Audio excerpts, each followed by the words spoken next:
آپ خیریت سے ہوں گے۔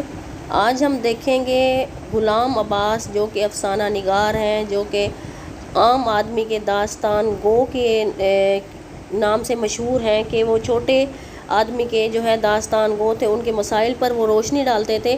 ہم دیکھیں کہ آج عام آدمی اور ان کے مسائل غلام عباس کا ایک خاص موضوع تھا، تو اس پر ہم روشنی ڈالیں گے۔ ان کے مختلف افسانے ہیں، ان کا ہم مختصر طور پر جائزہ لیں گے، مختلف افسانوں کا ہم دیکھیں گے، اور افسانوں میں کیا کہا گیا ہے، کس قسم کے کردار ہیں وہ بھی ہم دیکھیں گے۔ تو شروع کرتے ہیں۔ سب سے پہلے اقتباس ہے، کوٹیشن ہے، جسے ہم انگلش میں کوٹیشن کہتے ہیں۔ غلام عباس کی افسانہ نگاری کے حوالے سے شہزاد منظر لکھتے ہیں، کہتے ہیں کہ غلام عباس کو ان کے معاصر نقادوں نے، مطلب ان کے دور کے جو تھے، مطلب ان کے جو ہم عصر نقاد تھے، مطلب تنقید نگار، تو انہوں نے ان کو عام آدمی کا داستان گو قرار دیا ہے، جو غلط نہیں ہے۔ انہوں نے عام لوگوں کی کہانیاں لکھی۔ غلام عباس عام لوگوں کی، غریب طبقے کی، مزدور طبقے کی، جواری لوگ، مزدور طبقہ لوگ، مطلب چھوٹے سے چھوٹے جو عام آدمی کے جو کردار ہیں ان پر وہ قلم اٹھاتے تھے، ٹھیک ہے۔ غلام عباس کے افسانوں کے کردار عام لوگ ہوتے ہیں، ہماری اور آپ کی زندگی کے جیتے جاگتے کردار، جن کا تعلق متوسط طبقے سے ہے، مطلب غریب غربا طبقے سے جو لوگ تعلق رکھتے ہیں، غلام عباس کا موضوع وہی لوگ ہیں۔ اور محنت کش طبقہ بھی، میں نے آپ کو پہلے بتایا، مزدور طبقے پر قلم اٹھاتے تھے۔ ان کے افسانوں میں ہر قسم کے کردار ملتے ہیں، مثلا کلرک، چکر اور کتبہ، خانچہ فروش، سایہ اور بمبے والا، محترانی، موسیقار، کنرس، مولوی بھنور اور بے روزگار۔ اوور کوٹ تو آپ نے پڑھا ہوگا، ہم نے یہ کہانی پوری افسانہ یہ پڑھا ہوا ہے، کافی دلچسپ افسانہ ہے، جو ایک بے روزگار نوجوان کے بارے میں ہے جو اپنی غربت جو ہے وہ اوور کوٹ کے نیچے چھپانے کی کوشش کرتا ہے۔ بہرحال وہ کہتے ہیں غلام عباس نے اپنے افسانوں میں ان کی زندگی اور ان کے دکھ سکھ کی نہایت حقیقت پسندانہ عکاسی کی ہے، اور اس ضمن میں ان کے افسانے چکر، جو کہ 1945 کا خاص طور پر ذکر کیا جا سکتا ہے، یہ ایک عام انسان کی کہانی ہے جسے انہوں نے بہت ہی سیدھے سادے انداز میں پیش کیا ہے۔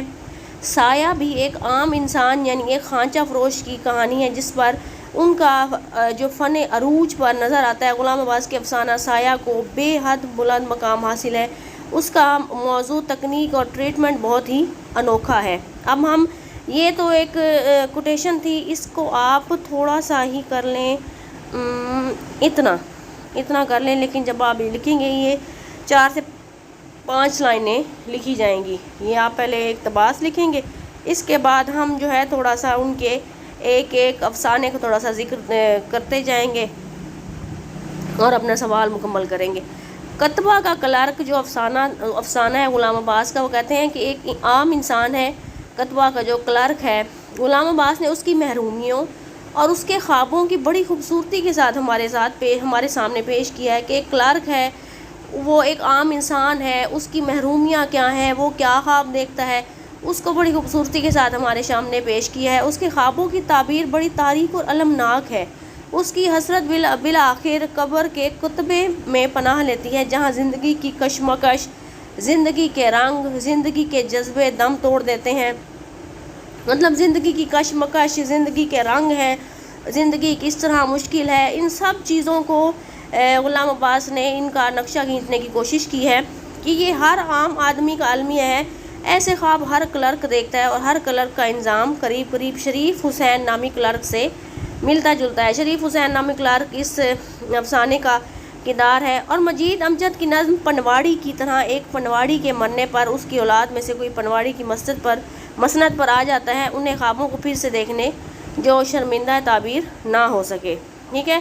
غلام عباس اپنے کرداروں سے فاصلے پر رہتے ہیں، ٹھیک ہے، وہ ان سے دور رہ کر بھی ان کے حرکات و سکنات کو غور سے دیکھتا اور بیان کرتا ہے۔ مطلب یہ ہے کہ غلام عباس جب کسی کردار پر لکھ رہے ہوتے ہیں، کردار ایک کیا سوچ رکھتا ہے، کردار جس پر لکھا جا رہا ہے اس کے کیا سوچ ہے، اس کی زندگی کس طرح گزر رہی ہے، وہ کیسے خواب رکھتا ہے، وہ کن مسائل سے گزرتا ہے، ٹھیک ہے، وہ ان سب کا نقشہ کھینچنے کی کوشش کرتے ہیں غلام عباس۔ وہ کہتے ہیں وہ کسی غم پر روتا نہیں، بلکہ اس غم کو افسانے میں سمو دیتے ہیں کہ چھوٹے طبقے کے جو لوگ ہیں ان کا دکھ ان کے جو ہے پڑھنے والے کے سامنے رکھ دیا جائے، ایسے کہ اشتہار نہ بن جائے، پروپیگنڈا نہ بن جائے، ٹھیک ہے۔ غلام عباس زندگی کے ساتھ منسلک فنکار ہے، وہ عموماً ساری زندگی پر نظر ڈالتے ہیں، ٹھیک ہے، مگر اس کی خصوصی نظر معاشرے کے عام انسانوں کے لیے مخصوص ہے۔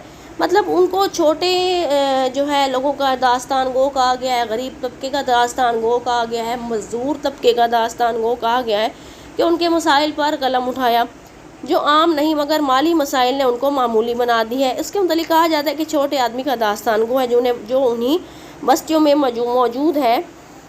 ہم روز ایسے لوگوں کا جو ہے مطلب ایسے لوگوں میں رہتے ہیں اور اپنے اندر والے دکھ سے جو ہے آشنا نہیں ہے، ان کے جو خواب ہیں ہمارے پیش نظر نہیں ہے۔ یہ بظاہر عام آدمی ہی غلام عباس کے لیے اہم ہے، وہ ان کے تعاقب میں رہتے ہیں، مطلب ان کے پیچھے پھرتے رہتے ہیں کہ میں ان کے زندگی کے ہر ایک موڑ کو، ہر ایک گوشے میں جاتے ہیں جہاں یہ عام انسان موجود ہے۔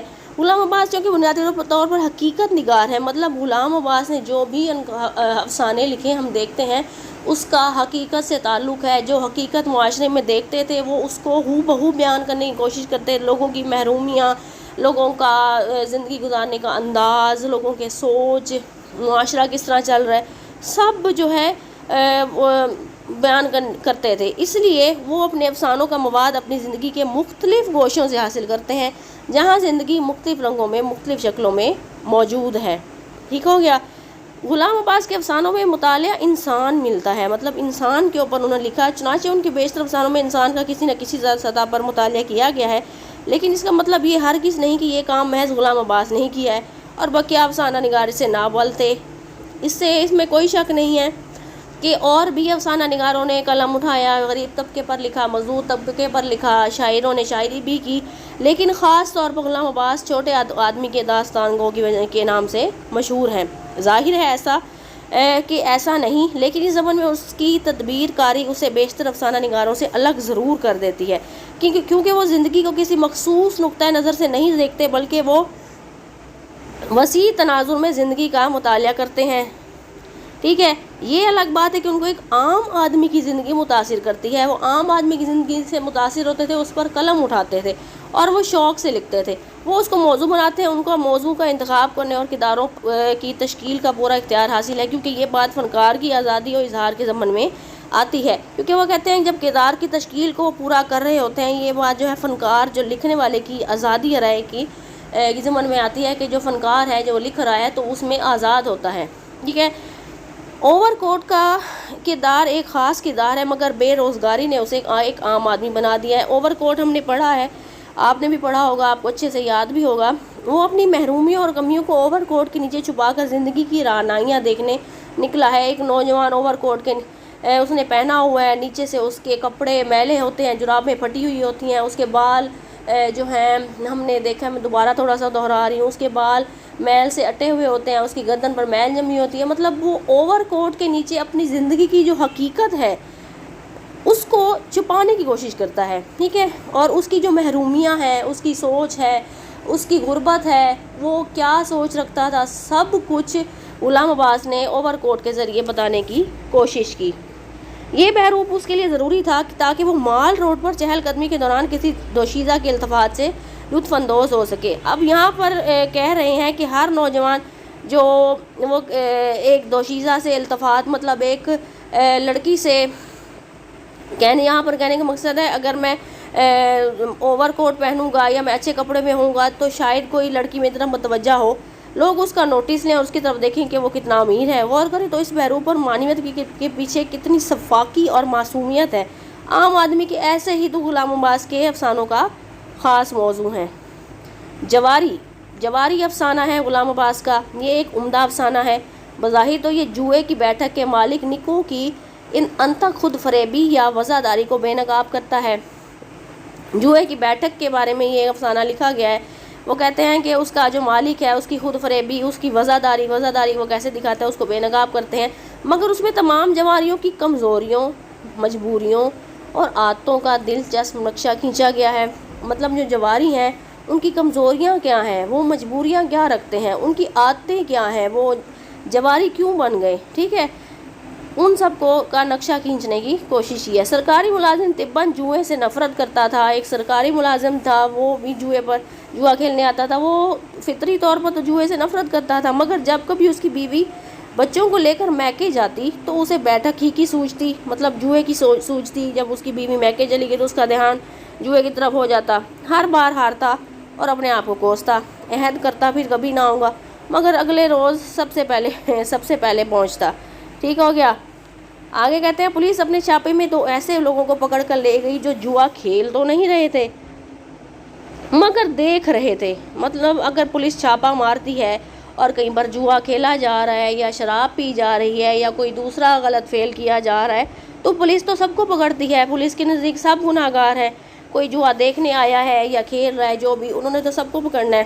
بہرحال منسکھ پٹواڑی وہاں 10 کے نوٹ کی ریز گاری لینے آیا تھا۔ ریز گاری مطلب ان کو کھلے کرانے آیا تھا، یا ان کا جو ہے مطلب انگلش میں آپ کو بتاؤں چینج لینے آیا تھا۔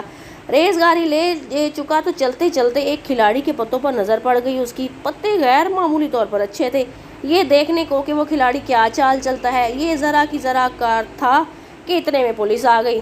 اب وہ آیا تو ریز گاری لینے آیا تھا، مطلب چینج لینے آیا تھا 10 روپے کا، تو وہاں پر وہ پکڑا گیا۔ پولیس موقع پر آ گئی، کسی نے مخبری کر دی ہوگی، خبر پہنچا دی ہوگی کہ یہاں پر جوا کھیلا جا رہا ہے، اور پولیس آگے وہ بیچارہ بھی پس آ گیا۔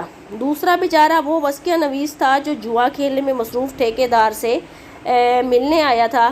کہتے ہیں دوسرا وہ وسکیہ نویس مطلب عرضی نفیس جو ہوتا ہے، جو عرضی لکھتا ہے، وہ وسکیہ نویس تھا جو جوا کھیل میں مصروف جو ٹھیکیدار تھا اس سے ملنے آیا تھا کہ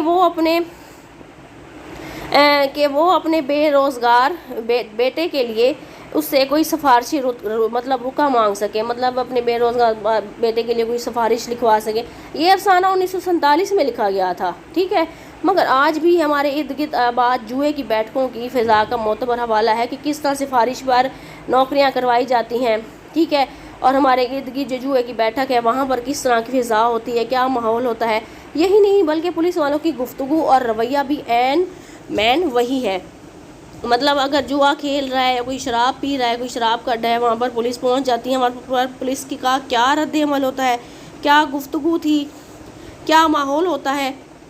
غلام عباس نے اتنے سال پہلے جو بیان کیا آج بھی وہی ہے جو 39 برس پہلے لکھے جانے والے افسانوں میں ملتا ہے، اور پکڑے جانے والے جواریوں کا یہ گلہ آج بھی معنویت کا حامل ہے۔ بیٹھک کے باہر یہ کوٹیشن دیکھیں، وہ کہتے ہیں بیٹھک کے باہر کسی مخبر کا انتظام کرنا، نیز پولیس والوں سے اپنے تعلقات خوشگوار رکھتا تو ان لوگوں پر یہ برا وقت کبھی نہ آتا۔ اب یہاں پر کہہ رہے ہیں غلام عباس، یہ افسانے کی ہی ایک کوٹیشن ہے، وہ کہتے ہیں کہ اگر وہ پولیس والوں کے تعلق سے خوشگوار رکھتے تعلق تو پولیس ان کو کبھی پکڑنے نہ آتی۔ تعلق خوشگوار پولیس سے رکھنا کیا ہے کہ پولیس کو رشوت دے دی جائے اور پولیس ان پر چھاپا نہ مارے اور انہیں نہ پکڑے، جیسا کہ آج کل ہوتا ہے، رشوت خوری کا دور ہے۔ غلام عباس کے افسانوں میں سنگینی زینہ بزینہ آہستگی سے اترتی ہے۔ حمام میں، یہ غلام عباس کا افسانہ ہے، حمام میں کی فرخندہ معاشرے کے مفلس دانشوروں کی بھابھی یا ثقافتی محبوبہ ہے، ٹھیک ہے، جن کی باتیں، تدبیریں، علمی و ادبی منصوبے اس بیوہ کی کفالت کرنے سے معذور ہیں، پھر بھی وہ سماجی جبر کے خلاف مزاحمت کرتی ہے، ٹھیک ہے، سلائی کر کے مشترکہ دسترخوان کا بھرم رکھتی ہے، لیکن جب مشین ہی چوری ہو جاتی ہے تو پھر وہ اپنی محنت اور ہمت کی بجائے اپنا وجود بیچنا شروع کر دیتی ہے۔ پہلے تو وہ کپڑے سی کا گزارا کرتی تھی، اور ایک وہ کہتے ہیں غریب کی جورو سب کی بھابھی، اس طرح کی وہ ہے کہ، اور وہ مفلس جو دانشور تھے، مفلس مطلب جو غریب دانشور ایسے بنے ہوئے تھے، تو ان کی بھابھی یا ثقافتی محبوبہ بنی ہوئی تھی۔ مطلب مشین جب اس کی چوری ہو جاتی ہے تو وہ اپنا وجود بیچنا شروع کر دیتی ہے، ٹھیک ہے، اس کے کلاش اب آپ کچھ عرصہ کنڈے کے بعد آخر فرخندہ کے غسل کے لیے رات بھر پانی گرم رکھنا شروع کر دیتے ہیں۔ افسانے میں بحث کا ایک منظر دیکھیے، اب افسانے میں جو بحث ہو رہی ہے اس کو ہم دیکھ لیتے ہیں۔ وہ کہتے ہیں ہمیں اپنی محنت کا پورا حصہ ملنا چاہیے، یہ تحریک رفتہ رفتہ مختلف صوبوں میں پھیلتی جا رہی ہے، اور وہ دن دور نہیں کہ سارے ملک کے کسان ایک جھنڈے تلے جمع ہو جائیں اور تمام تعلقہ اداروں اور زمینداروں کے خلاف بغاوت کر دیں۔ الحمدللہ، میر صاحب نے کہا، میرا علاقہ اس قسم کی لغویات سے پاک ہے، اور بفضلہم میرے ہاں کے کسان سب کے سب خوش اور ہمارے وفادار ہیں۔ آگے ایک اور افسانہ ہے چکر۔ یہ تھوڑے سے جو ہیں افسانوں پر تھوڑے سے ہم تبصرے کرتے جا رہے ہیں۔ چکر سے چناول کے منیم چیلا رام کی ایک لاحاصل باغ دوڑ اور بے ثمر محبت کی محنت کی کہانی ہے، جس کے آخر میں وہ اپنے ہمسائے کوچوان کو اپنے گھوڑے کی ٹہل کرتے دیکھ کر افسردہ ہو جاتا ہے اور سوچنے لگتا ہے کہ کیا وہ آواگون کے مسئلے پر غور کر رہا تھا۔ یہ کوٹیشن آپ رہنے دیں، ٹھیک ہے۔ بہرحال غلام عباس نے کمال یہ کیا ہے کہ اس عام آدمی کو موضوع بنایا ہے، مطلب عام آدمی کی جو بھی مسائل ہیں، جو بھی طبقہ ہے، چاہے ایک طوائف کی کہانی ہے، ایک مزدور کی کہانی ہے، ایک جواری کی کہانی ہے، ایک غریب کی کہانی ہے، کوئی ایک کلرک ہے یا کوئی فقیر ہے، اس کی کیا مسائل ہیں، وہ کیا سوچتا ہے، وہ معاشرے کے لیے کیا کر رہا ہے، معاشرے کے اس پر کیا اثرات ہو رہے ہیں، سب کچھ غلام عباس نے اپنے افسانوں میں کھل کر بیان کی ہے، جس کے دکھ سکھ آفاقی حیثیت رکھتے ہیں، جن کا وجود ازل سے تھا اور اب تک اس کے رہنے کے امکانات موجود ہیں۔ یہی وجہ ہے کہ کتبہ کا کلرک، اوور کوٹ کا بے روزگار نوجوان، حمام میں کی فرخندہ، سایہ کا ٹھیلا بان اور ایسے ہی دوسرے کردار آج بھی ہماری زندگی کا حصہ ہیں۔ ان کے دکھ، ان کے سکھ، ان کے خواب و خواہشات ہمارے لیے آج بھی وہی معنویت رکھتے ہیں جو آج سے نصف صدی پہلے ہی تھی۔ یہی وجہ ہے کہ غلام عباس کے افسانوی کردار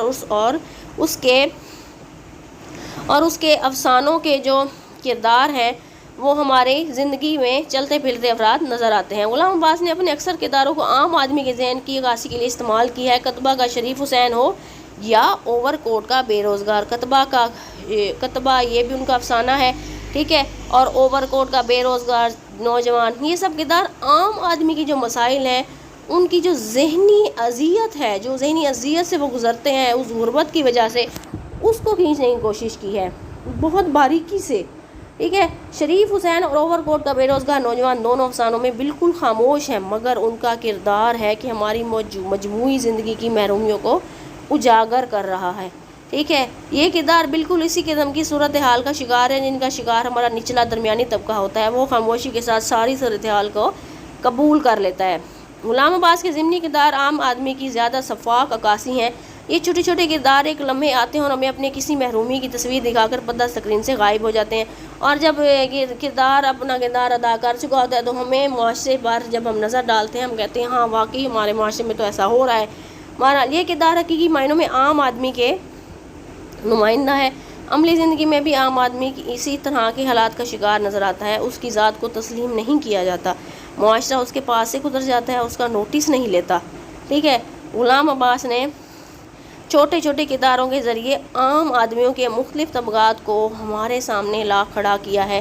یہ امر زندگی کے گہرے مشاہدے کے بغیر ممکن نہیں ہے۔ ان کا مشاہدہ بہت گہرا تھا، وہ ہر چیز کو غور سے دیکھتے تھے، انگلش میں کہتے ہیں آبزرو کرنا، اس کا تجربہ کرتے تھے، آبزرو کرتے تھے، اور پھر افسانے میں جو لوگوں کی محرومیاں ہیں، ان کی نادانیاں ہیں، ان کی جو کیا کہتے ہیں محرومیاں، ان کی غربت، ان کے احساسات، ان کا زندگی گزارنے کا انداز سب ہمارے سامنے رکھ دیتے تھے، اور ہمیں ایسے محسوس ہوتا ہے کہ ہم معاشرے میں ایسا دیکھ رہے ہیں۔ امید کرتی ہوں آپ کو آج کا جو ہے سبق پسند آیا ہوگا۔ ویڈیو کو لائک کر دیجئے، شیئر کر دیجئے، چینل کو سبسکرائب کر دیں تاکہ اگلا سبق کو آپ مجھ سے لے سکیں۔ اللہ حافظ۔